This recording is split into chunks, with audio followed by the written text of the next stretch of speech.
제가 예배당을 건축하고 나서 이제 이런저런 고생을 했는데 기도하면서 저를 돌아보면서 지하를 안 팠으면 고생을 안 했을 텐데 그냥 좀 더 작게 질 걸. 그런데 그 말이지 그럴 수밖에 없는 상황이 있었습니다. 이해해 주시기 바라고요. 그러면서 제게 언뜻 섬광이 스치듯 감동이 오는 게 뭐냐면 예배당 설계도가 있어서 예배당은 잘 졌는데 과연 백향목교회가 성전, 영적인 성전 설계도가 있어서 예수님이 원하는 그런 성도들의 영혼의 성전, 성전이신 예수님이 원하는 그런 참된 뜻을 이루는 교회의 설계도가 있었느냐, 이루었느냐, 그것이 더 중요한 것이다. 그래서 이런 고난과 고통과 어려움을 통과해서 오늘까지 오지 않았나. 에베소서를 연구하고 기도하면서 깨달아진 게 에베소서는 단순한 교회나 예배당이 아니라 영적인 성전의 설계도이고 영적인 성전의 사용 설명서다. 그런 깨달음을 갖게 됐습니다. 여러분들, 가정이 중요할까요? 교회가 중요할까요? 둘 다 중요하지요. 에덴 동산에 아담과 하와가 있을 때 에덴 동산의 것이 가정일까요? 교회일까요? 에덴 동산에서 있는 아담과 하와가 있는 공동체가 가정일까요? 교회일까요? 이걸 모르면 왜 에덴 동산에 아담과 하와를 창조했을까요? 한국 사람들을 창조하지 않고 아시잖아요. 한국 사람 창조했으면 뱀이 유혹할 때 뱀을 잡아 뱀탕 끓여 먹으면 성경이 안 이루어지니까. 에덴 동산은 교회였고 가정이었고 가정이었고 교회였습니다. 또 이게 사도행전의 성령 강림으로 이루어진 초대교회도 교회였을까요? 가정이었을까요? 거기는 성전에서 모이는 교회와 가정에서 모이는 가정교회가 공존했던 거지요. 여러분이 이렇게 모르는 척하면 제가 힘들어지잖아요. 그래서 에베소서 교회도 에베소서도 연구를 해보면 이상하게 교회 얘기만 하는 게 아니라 그죠? 남편 얘기, 아내 얘기, 어머니, 부모님 얘기, 자손 얘기. 에베소서가 교회론인지 가정론인지 모르겠지요. 에베소서가 몇 장이지요? 6장이잖아요. 근데 에베소서를 보면 이게 가정론인지 교회론인지 헷갈리잖아요. 에베소서도 그걸 말하는 거예요. 교회는 하나님 나라에서는 가정이고 또 가정은 실장은 하나님 앞에 교회다. 그러니까 가정과 교회를 나누면 안 돼요. 그래서 우리들의 신앙생활이 교회에서의 신앙생활은 예식이 가능하고 또 하나님 훈련과 영적인 유익이 있지만 실제적인 신앙생활은 가정교회라든지 일터교회 속에서 증명된다는 것도 아시기를 예수 이름으로 축원드리겠습니다. 자, 이제 11시 예배 때는 시간을 제가 절약하기 위해서 본문으로 바로 들어가 보지요. 자, 1장 1절을 먼저 읽습니다. 1장 1절. 자, 하나님의 뜻으로 말미암아 그리스도 예수의 사도된 바울은 에베소에 있는 성도들과 그리스도 예수 안에 있는 신실한 자들에게 편지하노니. 여기서 이제 두 대지가 나오는데 에베소서, 빌립보서, 골로새서, 빌레몬서를 옥중서신이라 그러지요. 바울이 감옥에 있을 때 쓴 성경인데 거기 보면 우리들이 바울을 밖에 있는 성도들이 바울을 의뢰하던가요? 감옥에 있는 바울이 바깥에 자유한 성도들을 의뢰하던가요? 감옥에 있는 사람이 자유한 사람을 의뢰하지요. 그거 보면 육신의 감옥보다는 영혼의 감옥이 더 심각한 거다. 우리들은 몸은 자유하지만 영혼과 마음에 뭔가 갇힌 감옥이 있다는 거지요. 바울은 육신은 감옥에 있었지만 영혼과 마음은 자유로웠다는 거지요. 그렇죠? 예. 그러면서 바울이 제일 먼저 하나님의 뜻을 얘기합니다. 하나님의 뜻으로 말미암아 그리스도 예수의 사도된 바울은 그랬는데요. 이 하나님의 뜻이라는 것이 델레마토스, 원형은 델레마, 하나님의 경륜과 계획. 그러니까 하나님의 사람이라면, 목회자라면 뭐 학력 좋고 경력 좋고 인품 좋고 성도들을 사랑하고 다 좋지만 그거보다 최우선순위는 하나님의 목적 속에 하나님의 비전과 사명을 이루기 위한 주님의 뜻에 맞는, 주님의 뜻 속에 부르신, 주님이 훈련시켜 연단시켜 부르신, 주님이 보내신, 이것이 우선순위라는 거예요. 뭐 저는 많은 옆길 과정이 자란 후유증으로 인해서 또 제 성격적으로 다혈질이다 보니까 이제 말에 실수도 있고 좀 과격하기도 하고 허물과 연약함이 많이 있습니다만은, 여러분들 양심적으로 제가 하나님의 뜻대로 목사가 된 것 같아요, 자기 뜻대로 목사가 된 것 같아요? 아니, 제가 마음에 들고 안 들고 따지지 말고, 저 좋아하고 싫어하고 따지지 말고, 한 교회에서 30년 있으면은 그냥 훌륭하다고 봐주면 돼요. 그냥 5년만 지나면 설교 미션 다 떨어져. 10년만 돼도요, 설교 교인 은혜 못 받아요. 그 소리 갖고. 30년을 버틴다는 게 쉽지가 않습니다. 믿어주세요. 자, 여러분들, 제가 양심적으로 하나님의 뜻 안에서 하나님이 부르시고 훈련시켜서 목사가 된 것 같다고 확실한 분만 손 들어 주실래요? 나는 째려볼 거예요, 지금. 손 내려보시고, 아이고, 우리 목사님 먹고 살라고 목사 됐어. 그러면 없으시지요. 저한테 뭐 섭섭하거나 상처받거나 실족하거나 이런 것은 있으시겠지만, 그러니까 여러분들이 앞으로라도 목회자를 초청하거나 모시게 되면 제발 부탁합니다.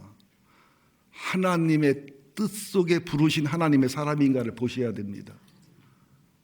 그걸 하나님 훈련시켜 연단시켜서 부른, 그러니까 목사를 하겠다고 하는 사람은 하나님 목사를 안 시키고, 안 하겠다는 사람은 시키기도 하고. 왜? 주님의 뜻, 주님의 섭리, 경륜, 그 목적을 위해서 비전과 사명으로 목회자 반열에 부른 것을 하나님 뜻이라고 그래요. 왜 바울은 이렇게 하나님의 뜻으로 예수님으로 말미암아 사도됐다는 말을 하냐면, 바울이 평생토록 공격받은 게 사도권에 대한 공격을 받은 거예요. 왜? 12제자는 아니었잖아요. 그러니까 예수님의 12제자만 사도지 자기가 무슨 사도냐는 거예요. 그러니까 얼마나 마음고생이 되고 심하겠어요. 여러분이 저를 보면서 아이고, 뭐 먹고 살라고 목사 됐지, 뭐 하나님한테 목사 됐나? 무슨 목사는 무슨 목사요? 뭐 이런 식으로 하면은 힘들고 어렵잖아요. 사단이 많이 공격을 했어요. 그래서 바울은 그 변명을 참 많이 했습니다.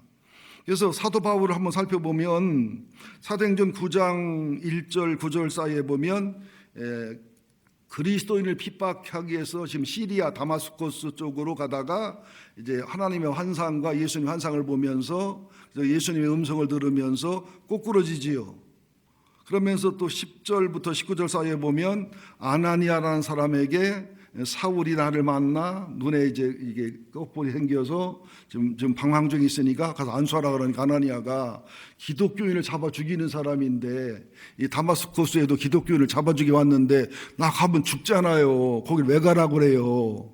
여러분들, 하나님의 인도가 확실하고 성령 인도 확실하면 그냥 두 말 말고 가신 훈련하시기를 예수 이름으로 축원드립니다. 여러분, 5분 전에 있었던 일이요, 반대로 되는 일이 많아요.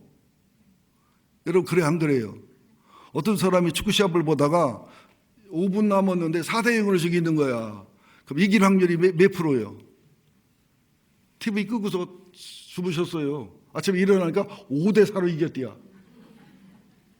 여러분, 이런 경우 많아요. 그죠? 네. 그러니까 하나님이 뭐라 그래? 아나니아에게 내가 택한 그릇이다. 지금은 핍박자지만, 그래서 지금은 우리를 괴롭히는 자지만, 그리고 그가 임금들 앞에, 황제 앞에 서서 복음을 전하다가 고난을 얼마나 많이 당할지를 나는 알기 때문에 너를 보내는 거다. 그러니까 바울은 예수를 만난 분 아닙니까? 분명히 다메섹 도상에서 그 주님이 분명히 인정하고 사인한 사람 아닙니까? 사도 맞아요, 안 맞아요? 맞잖아요. 자, 그러면 12제자가 사도예요. 정식 사도. 가룟 유다 대신에 마띠아는 알지요? 마띠아 누구냐면 식당에서 만만 전문으로 보는 집 아들이 마띠아예요. 마띠아 다음에 사도 바울, 그 다음에 사도 바나바, 그 다음에 예수님의 아우 사도 야고보. 예수님 아우 중에 빌립은 없어. 최현수 권사님 필립 그러더라고. 나 들려난 그 소리가. 15명은 정식 사도입니다. 그래도 이제 그리스도 예수로 말미암아 사도딘, 사도가 아폴톨로스인데 보냄받은 자, 대리자, 이게 특사 이런 뜻인데, 왜 바울이 이런 변명을 많이 하냐면 바울서신을 보면 목회하면서 뭐 사도가 아닌 게 사도 흉내를 낸다, 글을 보면 탁월한데 인물을 보면 못생겼지 말은 더듬지. 근데 여러분, 이걸 좀 무식한 사람들의 반응이에요. 여러분, 대학교 다닐 때 가만히 보세요. 강의 잘하는 교수님이 책 잘 쓰는 분 있던가요? 여러분, 공부 잘하고 이쁜 여자는 김태희밖에 없어. 아니, 여러분, 세상이 그래 안 그래요? 그죠? 강의를 또 잘 못하는 분은 또 책을 잘 쓰셔. 목사님들 중에서도 설교가 탁월한 분은 찬양을 못해. 또 찬양을 잘하는 분은 설교가 약해. 아니, 뭐 다 잘하는 분도 있지만 특수한 경우잖아요. 그래서 바울이 하나님의 뜻으로 말미암아 예수 그리스도의 사도된 바울이란 말을 이렇게 변명하면서 에베소를 시작하는 거예요. 여러분들, 사람이 가장 힘들고 어려운 게 뭐냐면 자신의 자존감이 상처받을 때, 아이덴티티가 공격받을 때 힘들고 어려운 거예요. 여러분, 그 부부싸움 할 때도 절대 하지 말아야 될 말이 있어요. 진승섭 군 저를 쳐다보세요. 부부싸움 할 수 있잖아요. 지금 이미 싸웠지요? 안 싸웠어요? 행복해요? 너무너무 좋아요? 나는 하나도 안 부러워. 왜? 3년 후 5년 후 어떨 일이 벌어질지를 알기 때문에. 부부는 낭만은 오래 못 가요. 껌 씹어봐. 단물이 5분 나오지 한 1시간 나오나? 그죠? 이제 부부싸움 하게 될 때 진승성 군, 내 말 들어봐. 절대로 뭐가 아프다, 힘들다고 상황만 얘기해야지, 아내에게 여자가 그것도 못 배웠냐, 친정집에서 뭐 배워왔냐, 장인장모 문제다 그러면은 구원 확신이 있어? 구원 확신을 확인해야 될 때도 있어요. 여러분, 저는 아내랑 부부싸움 더 안 하지만 절대 집안 인동장씨거든요. 인동장가인데 인동장 안 건드렸어요. 나 인동장은 양반이라고, 나 인동장 좋다고, 나는 장씨는 다 좋다고, 장희빈도 좋고. 아니, 정말 저 그랬잖아요. 그러면 안 돼요. 그래서 저는 내 평생 43년 사는 동안에 이혼이란 말 한마디 한 번 안 했어요. 상상하는 사람 어디 가셨나? 근데 집사람은 이혼이란 말 3번 하더라고. 그때 내가 뒤집어져가지고 막 난리가 났었는데, 그리고 이제 내가 수리 안 했으니까 대신 해주는 거야. 엄마 아빠를 더 사랑해, 아내를 더 사랑해. 그럼 쉽게 물어볼게. 엄마하고 아내랑 내과에 놀러 갔는데 둘 다 떠내려가. 근데 둘 중에 한 분만 건져야 되는데, 그럼 엄마를 건질 거예요, 아내를 건질 거예요? 엄마를 건져, 아내를 건져? 둘 다 건지면 셋 다 죽는데? 일러줄게. 내과를 가지 마. 여러분들, 하나님의 뜻이란 단어를 소중히 여기시기 바라요. 결혼할 때도요, 하나님의 뜻에 맞는 아내와 남편을 찾으면 대박이에요. 대학 갈 때도 하나님의 뜻과 섭리에 맞는 대학을 가면은요, 그건 완전히 인생 성공하는 거예요. 근데 이걸 안 해요. 참 답답해요, 저는요. 이게 3단계 대화가 뭐예요? 의견을 나누는 대화잖아요. 기도 중에 3단계 기도도 안 한다니까. 주님, 내가 어느 대학을 갈까요? 그죠? 누구랑 결혼할까요? 주님의 뜻이 어디 있나요? 물어봐야 되잖아요. 안 물어보고 결혼하고서 복 주시옵소서. 하나님 뭐라고 말해도 네 맘대로 해놓고 뭘 복 달라고 하느냐? 네가 복 받아. 맞습니까? 안 맞습니까? 2단계 대화, 희노애락을 나누는 거예요. 기도가 왜 길어지냐면 하나님 앞에 희노애를 나누다 보면 막 남편도 일르고 시어머니도 일르게 되잖아. 이러면 또 하나는 의로와 그게 깊어지게 돼. 1단계는 뭐냐? 영혼이 살고 몸이 치료되는 그런 대화, 기도가 1단계예요. 이게 두 분 한번 시간 내서 과외 공부하러 오시면 제가 도와드릴게요. 근데 우리 승섭 씨 아내 되는 분 둘이 오면은 승섭이를 때려 잡아내가.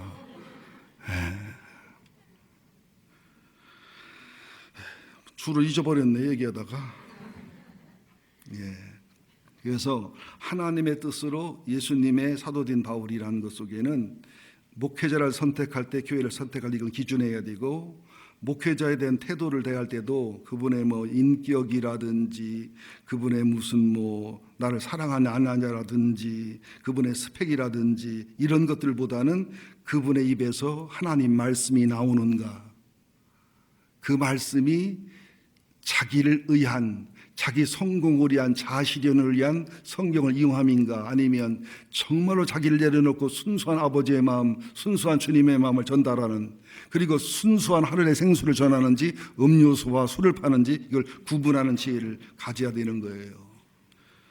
그리고 목양 간에도 오해가 있을 수 있어요. 어떤 목사님 생실이 됐는데 어느 이제 나이 많은 할아버지가 이제 문자를 보냈는데, 우리 문자는 잘못하면 오타가 많이 나잖아요. 저도 여러분 오타 많이 보내잖아요.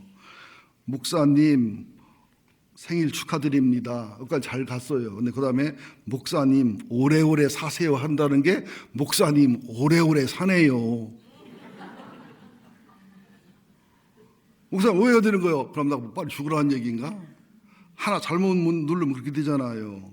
어떤 청년한테 이제 헌신과 봉사를 해서 고마워서 암흑의 청년 고맙고 수고 많이 했다 그랬더니 그 청년이 답장을 하기를 목사님 니도 수고했다. 우리는 본의 아니게 실수를 해요. 악의 없이. 우리가 상처를 주고받을 때 정말로 악의를 가지고 결심하고 연구해서 하는 사람은 1%도 없어요. 99% 목사님 한다는 게 목사니 이게 찍기도 하고, 우리 저기 어떤 그 박혜미자 원사님은 손녀딸한테 문자를 보내는데 학교 마쳤니? 이렇게 묻는다는 게 학교 미쳤니? 그렇다고 막 할머니가 막 뭐 문제이다 이렇게 할 수는 없잖아요, 그죠? 그럴 경우가 많다. 사람이 말에 실수가 없으면 온전한 자다. 왜냐하면 진정한 그리스도인이라면 너그러워야 돼요. 마음이 넓어야 돼요. 포용력이 있어야 돼요. 바울과 바나바가 심하게 다퉜지만 격려하며 다퉜어요. 기도하며 다퉜어요. 기도하며 헤어졌어요. 우리 그런 마음을 가지시기를 예수 이름으로 축원드립니다.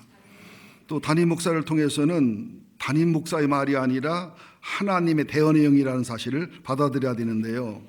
여러분 어느 사이트에서 보니까 12만 원짜리 중고 바이올린하고 30만 원짜리 중고 바이올린하고 313년 된 명품 과르넬이라고 하는 명품하고 가지고서 조진주 씨라는 유명한 그 바이올린 전문가가 이게 키는데 전문가도 잘 구분을 못 하더라니까요.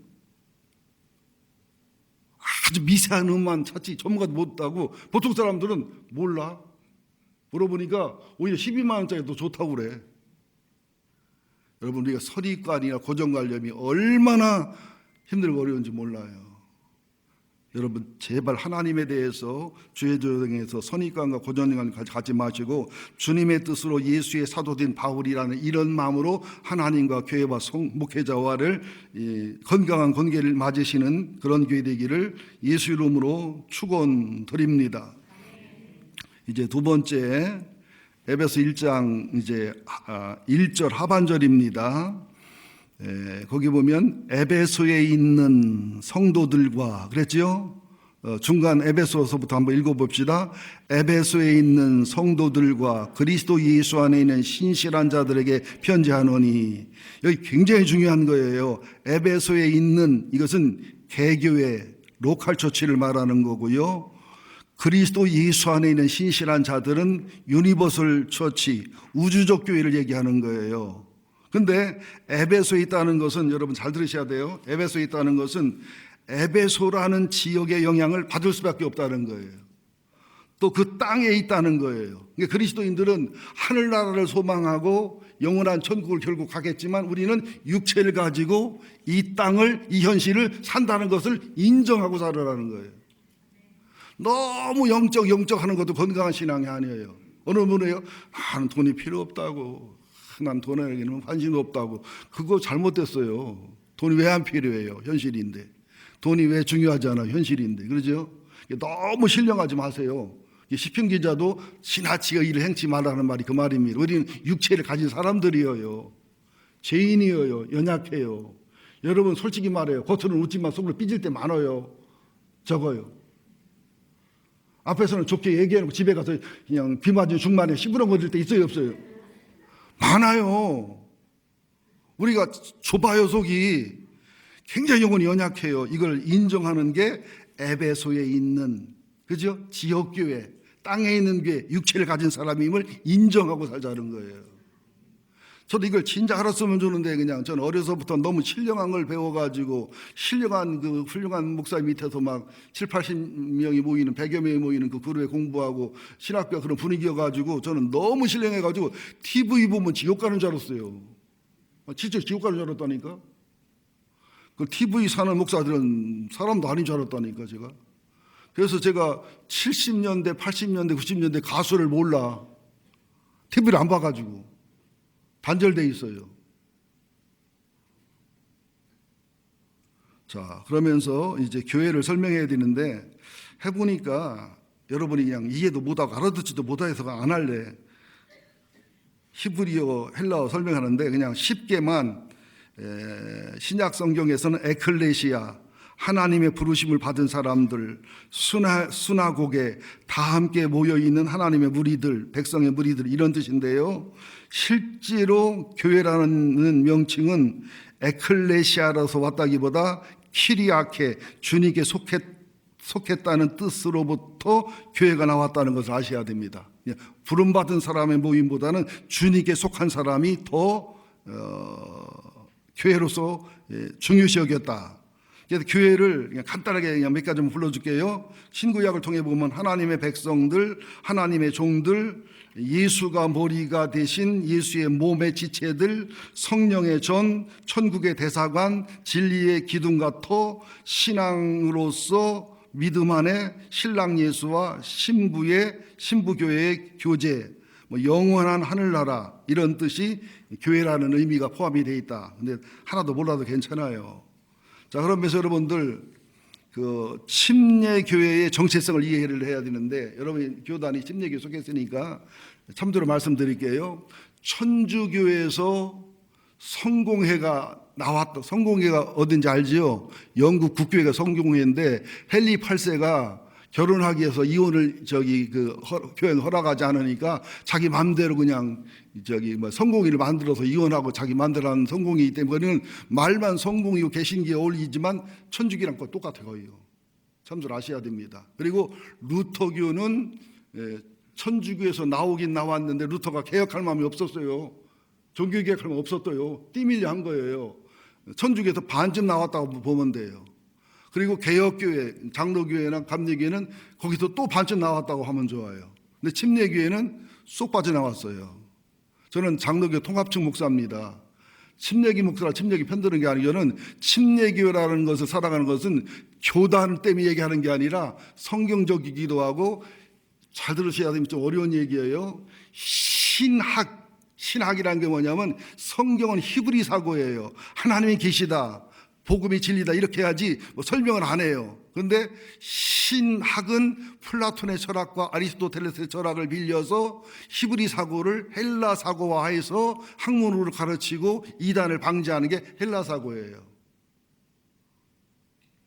그런데 침례교회는 신학이 있지만 없고 없지만 있어요. 왜냐하면요, 신학이라고 하는 헬라 사고의 틀을 가두면 히브리 사고, 영적 사고가 제한을 받아요. 평균적으로 침례기 목사들이 설교를 잘합니다. 아주 성서적이고 그럴 수밖에 없지요. 그 대신 또 이상한 이단에 가도 침례기 목사들이 많아요. 이게 장점 단점인 거예요. 근데 예수님도 신학에 매이지 않았어요. 모든 선지자들도 신학과 기존에 매이지 않았어요. 그렇다고 신학이 필요 없고 교단이 필요 없다는 얘기는 아니에요. 반드시 신앙과 영적인 것은 신학과 당시의 교리와 당시의 기성세대를 넘는 것들이었다는 것을 참조로 아시라는 거예요. 그런 것이 또 장단점이 있긴 한데, 침례교회의 그 정체성이 뭐냐면 국가와 국가의 의임된 권세를 인정하고 존중해야 된다. 로마서 13장, 디모데전서 2장, 베드로전서 2장, 마태복음 22장 성경을 참조한 겁니다. 그 다음에 그리스도인은 국가의 좋은 국민과 시민이 되어야 되고 필요하다면 목숨을 거는 애국자가 되어야 된다. 마이크가 그렇다잖아요. 그리스도인은 국가 지도자를 존경하고 순복하고 협력하고 중복 기도를 해야 된다. 그리스도인은 국가 지도자를 위해서 기도해야 되고 사랑과 존경의 마음을 가져야 된다. 이게 중복 기도를 얘기하는 겁니다. 그리스도인은 특별히 국방, 납세, 교육의 의무를 다해야 된다. 그래서 그리스도인이 세금 떼어먹으면 안 돼요. 군대 안 가려고 하면 안 돼요. 의무를 다해야 된다. 그 다음에 그리스도인은 불의한 국가 권력에 대해서 시민 불복종의 권리가 있다. 그러면서 예언자적인 책임이나 선지자적인 책임이 있다. 국가가 명백하게 선의 도구가 아닌 악의 도구가 될 경우에 성경에 어긋난 기독교를 핍박하고 성경의 정신을 파괴하는 경우에는 시민 불복종의 운동과 불복종의 권리가 있다. 일곱째, 그리스도인은 민족 복음화의 책임을 져야 되며 그리스도인들은 하늘나라의 시민권으로서의 의무도 다해야 되지만 내가 속한 나라에 대한 의무와 책임도 다해야 된다. 근데 이제 약간 그런 균이 있어요. 목사님, 확실하게 설교하세요. 태극기예요, 횃불이에요. 그건 내가 할 수가 없어요. 내가 태극기라 하면 횃불들이 촛불들이 태극기로 오겠어요? 내가 촛불이라 하면 태극기가 또 촛불 오겠냐고요. 신앙, 그 정치는 자기의 신학과 신앙을 따라 선택하는 거예요. 그러나 국가가 워낙 잘못되고 있고 악으로 가고 있고 망하는 상황이 되면 예언자적인 마음으로 여당도 아니고 야당도 아니고 당도 아니고 그냥 말씀을 전하는 것이지 어느 당에 속하면 안 된다는 사실을 아셔야 됩니다. 여러분들도 분명히 신학과 신앙과 성경 원리를 따라서 당을 지지하시고 하시되 남의 정치관을 타치하거나 남의 정치관을 비난하면 안 돼요. 얘기하다 보면 아무한테 우락바락 하는 분이 있어요. 그러면 안 돼요. 그 사람 정치관이 있고 그 사람의 신앙관이 있는 건데, 그죠? 정치 얘기하지 말아요. 그러니까. 근데 교회가 국가가 비상사태가 됐다. 그죠? 나라가 망해가는 상황이다. 그때는 목사들이 일어나야 되죠. 총에 맞아 죽는 한이 있어도 예언자적인 설교를 해야 되죠. 그러나 그것을 잘 못 지키고 하면 정치 목사가 되면 안 돼요. 목사는 정치에 개입하면 정교 분리는 굉장히 중요합니다. 국가가 교회를 지배해도 심각한 문제가 생기고요. 교회가 국가를 지배해도 중세 시대 얼마나 심각했습니까? 서로 보호하고 존경하는 사이가 돼야 된다는 사실을 기억하시기 바라고요. 더 깊이 알기 원하는 분은 내가 촛불인지 태극기인지 횃불인지 알기 원하는 분은 저희 조용히 만나시면 돼요. 저는 이 파도 아니고 저 파도 아니고 양파예요. 두 번째, 에베소에 있는 성도들을 설명했지요. 말씀드렸지요. 그러면서 이 부분이 중요한데 이거 어떻게 설명해 줄지 몰라서 내가 좀 주저주저 하는데요. 두 가지만 얘기할게요. 내가 5개, 7개를 준비했지만 두 가지만 이어받을게요. 요한복음 2장 19절에 보면 예수님이 성전에서 막 돈 바꾸는 자들과 물건 파는 자들을 내쫓으면서 성전을 헐어라 3일 만에 짓겠다 그렇게 말씀하잖아요. 그러니까 여러분들 잘 들으세요. 우리 교회에 허물어야 될 부분은 뭐가 없나? 교회가 잘못 세우는 전통이 있잖아요. 교회로서 본질에 맞지 않는 것들, 허물어야 될 것을 찾아 허물어야 됩니다. 또 우리 교회가 허물어져서 세워야 될 게 기도의 재단, 예배의 재단, 헌신의 재단, 무너진 건 없는가? 또 세 번째는 우리 성전과 우리 교회에서 정결케 해야 될 것은 무엇인가를 찾으셔야 됩니다. 또 여러분 개인 성전도 마찬가지예요. 또 두 번째는 포도주 얘기를 합시다. 요한복음 2장 포도주 얘기를 보면은 사람이 만든 포도주가 떨어졌지요. 포도주가 떨어지면 낭패잖아요. 여러분 돈 떨어지면 부도나는 거잖아요. 건강 떨어지면 병드는 거잖아요. 인생 살다 보면 그렇게 되잖아요. 그때에 예수님 어머니가 예수님한테 뭐라고 말해요? 포도주 떨어졌으니 포도주 만들라고 얘기하니까 예수님 뭐라고 말해요? 참 예의 없지요. 여자요. 아니 세상에 우리 박병준이가 신수희 집사한테 여자요 그러면 기분이 어떻겠어?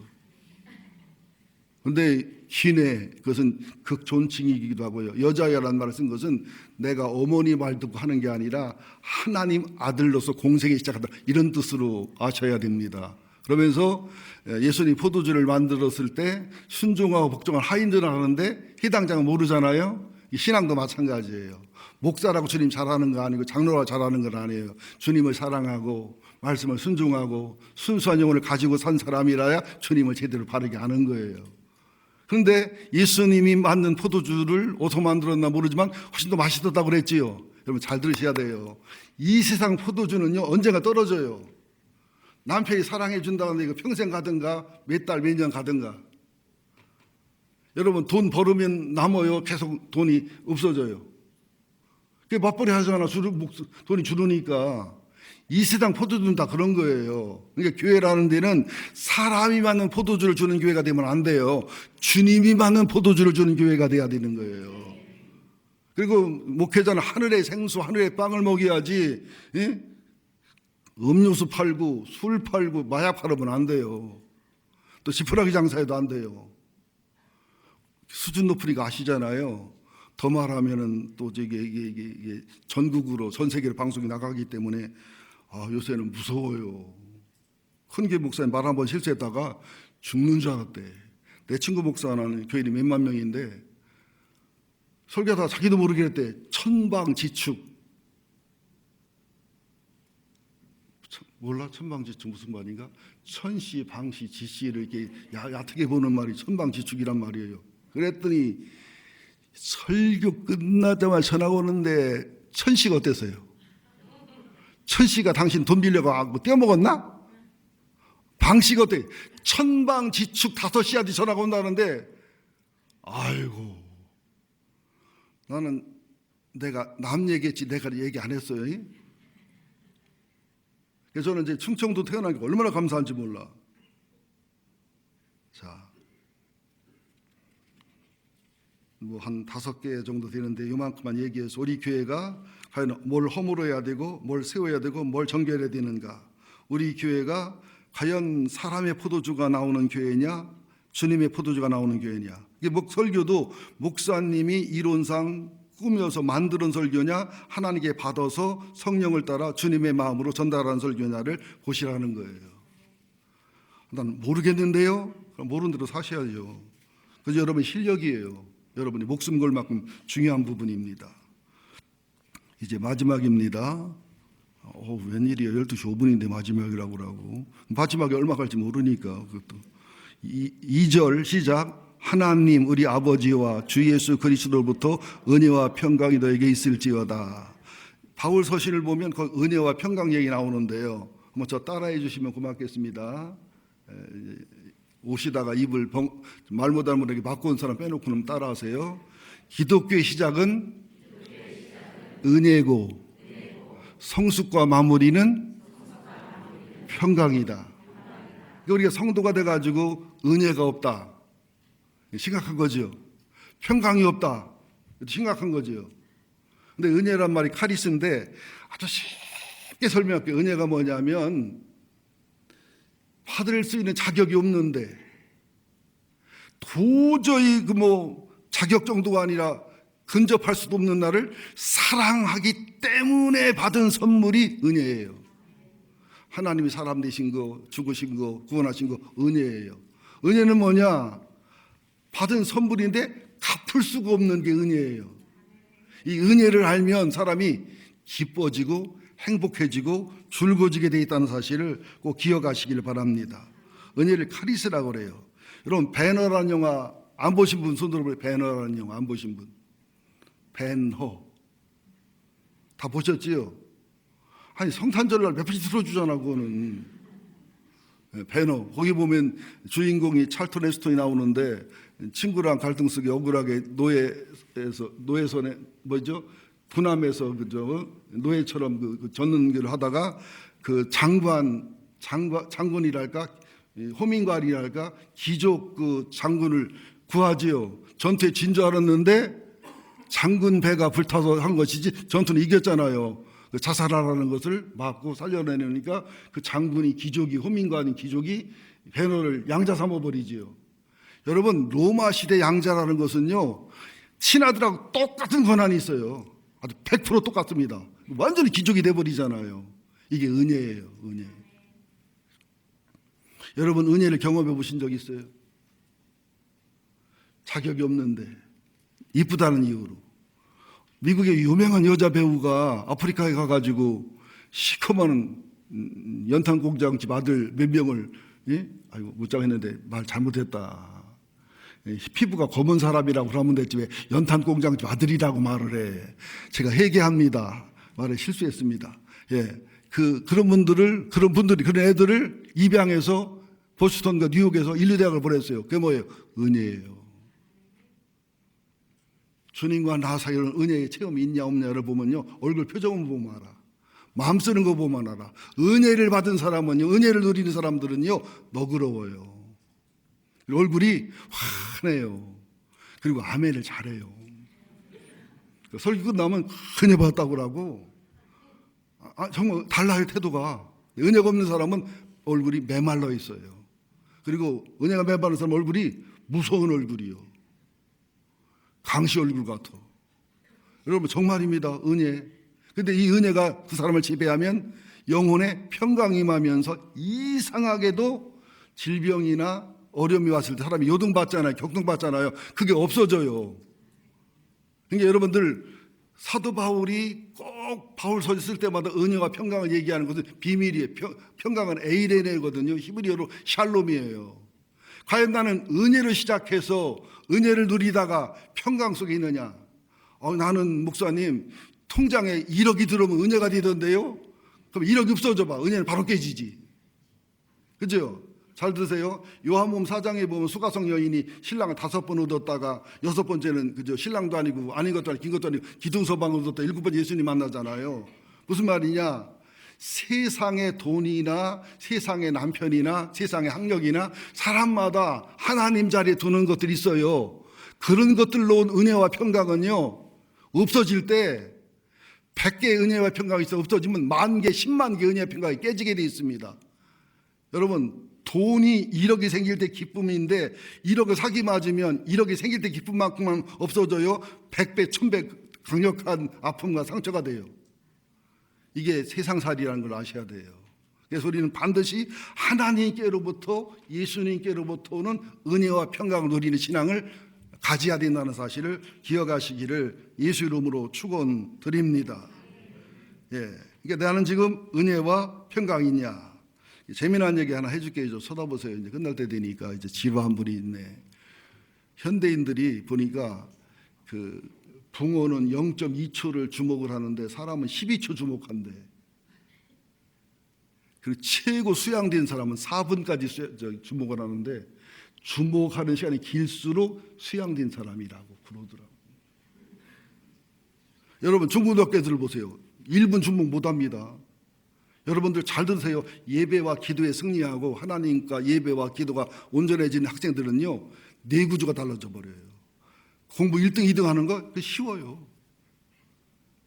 여러분들이 아들, 딸을 그냥 종교인을 만들어 그렇지 아들, 딸을 하나님과 교회에 질리게 만들어 그렇지 제대로 된 신앙과 믿음의 모범이 돼서 그 아이들이 예배와 기도와 묵상에 승리하게 되면 공부는 쉽습니다. 왜? 영적생은 4천, 5천 세기이기 때문에 그 속에서 개발된 아이들은 산의 은혜가 개발되기 때문에 3천 공부는 확 열리게 돼 있어요. 믿으시기를 예수 이름으로 축원드립니다. 자, 네, 새옹지마라는 얘기 하려고 했는데 새옹지마의 뜻 아는 분만 손들어. 새옹지마. 새가 옹달샘에다가 집을 짓나? 새옹지마. 아시지요? 가만히 계세요. 이제 우리 승섭이 이제 아내 이름이 뭐지? 내 주례를 안 해서 몰라. 예? 채자, 옥자, 주자. 예, 며느리 이름을 이렇게 함부로 부르는 게 아니요. 채자, 옥자, 주자. 승섭이랑 채자, 옥자, 주자 씨가 시당에 갔는데 새옹지마가 써 있는 거야. 근데 승섭이가 쳐다보니까 지마는 알겠어. 근데 앞에 새옹이라는 글씨가 어렵거든요. 예, 변방새, 어른옹이라기 때문에 한문이 어려운데 떨리는 거야. 채자, 옥자, 주자가 저거 뭐냐고 물어보면 어떻게 했지? 가슴을 졸이는데 물어보는 거야. 승섭이 오빠, 저게 무슨 글씨야? 그러니까 대답을 안 할 수 없고, 그래서 그냥 그랬어. 끝이가 지마인데 보니까 남기지마야. 남기지마. 그래가지고 안 남기려고 하다 배 터졌더니 죽을 뻔했다는데, 새옹지마가 뭐냐면 변방에 살던 노인네가 애 아들을 키우는데 약간 부유한 집인데 말 한 마리가 도망 나갔어요. 동네 사람들이 길 어쩌면 좋냐고, 말이 큰 재산이나 말이나 소가 재산이니까. 그랬더니 뭐 좋은 일 생길 줄 알아요. 그랬더니 며칠 있다가 이게 말이 이뻤나 봐, 잘생겼나 봐. 그 말을 서너 마리를 더 데려 들어왔어, 야생 말을. 그리고 안 떠나. 그러니까 동네 사람이 얼마나 좋냐고, 세상에 이 집은 말도 참 좋은 말이라고 했더니 아이고 뭐 좋을지 나쁠지 어떻게 알아. 그랬더니 아들이 말이 생기니까 말 타다가 다리가 부러져 버렸어.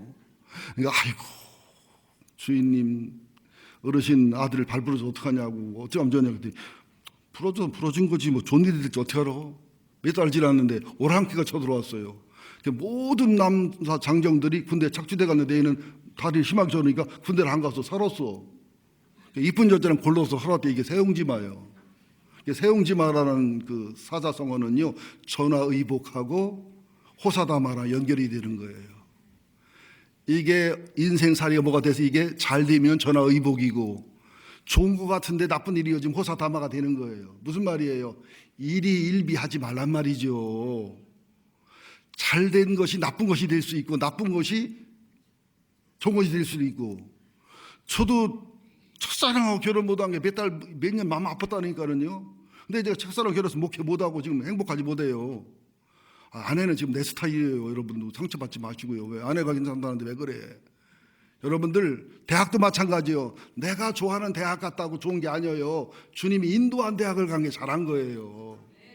여러분 결혼도 마찬가지. 가능하면 저한테 중매를 맡기세요. 내가 책임져 갈 테니까. 근데 중매는 여간 안 합니다. 제가 확신 쓰기 전에.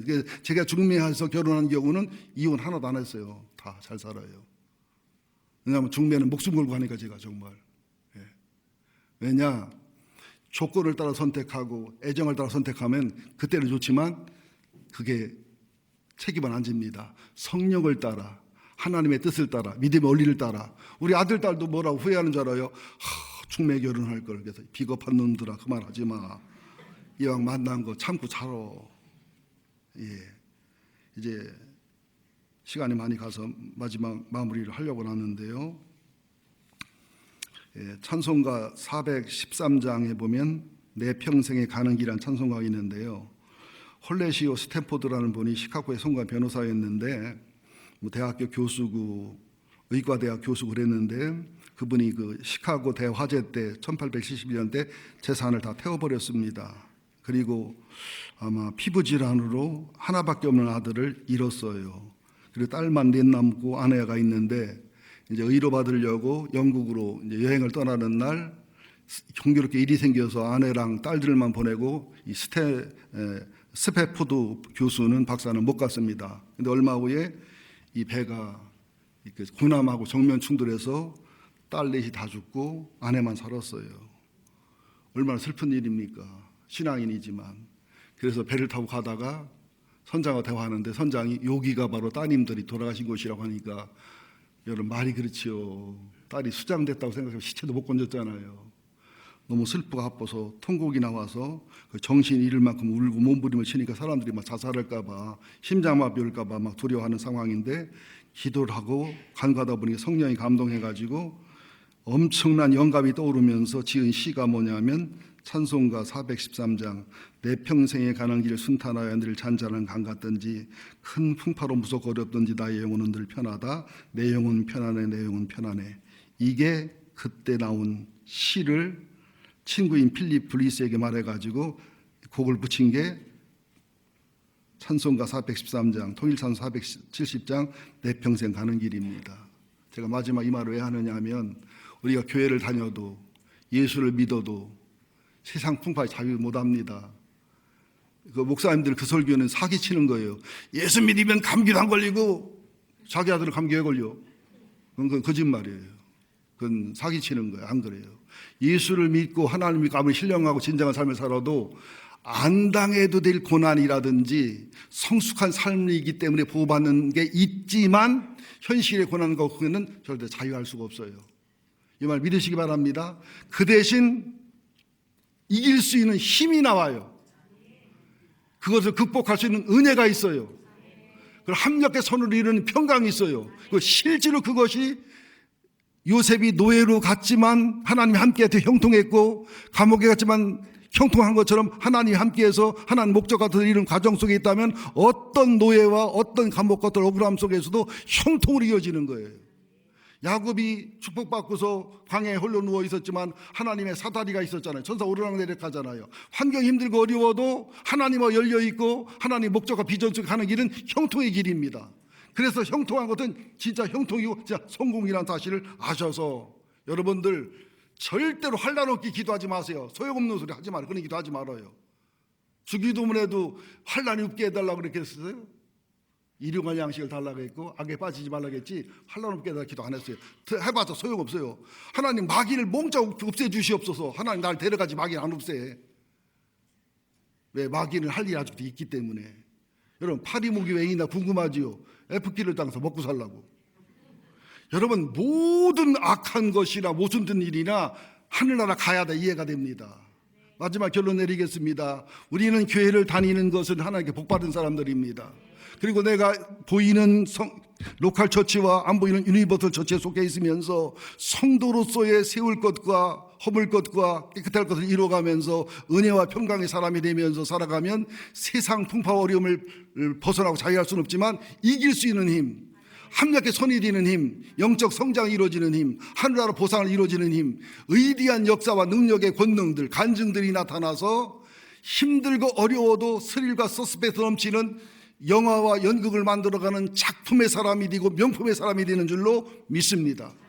21일 단일 기도 간증 들어보셨잖아요. 그죠? 수많은 간증 들어봤잖아요. 여러분들도 그런 간증의 주인공이 되시기를, 간증의 사람이 되시기를, 진짜 예수님 때문에 행복합니다. 은혜와 평강 행복합니다. 그럴 수 있기를 예수 이름으로 축원드립니다. 하나님 감사합니다. 주님을 찬송하고 주님을 찬양합니다. 오늘 주신 말씀에 은혜와 생명이 있게 하여 주옵시고 정말 교회를 바르게 이해하게 하시고 이제 에베소서가 서론이 시작됐습니다.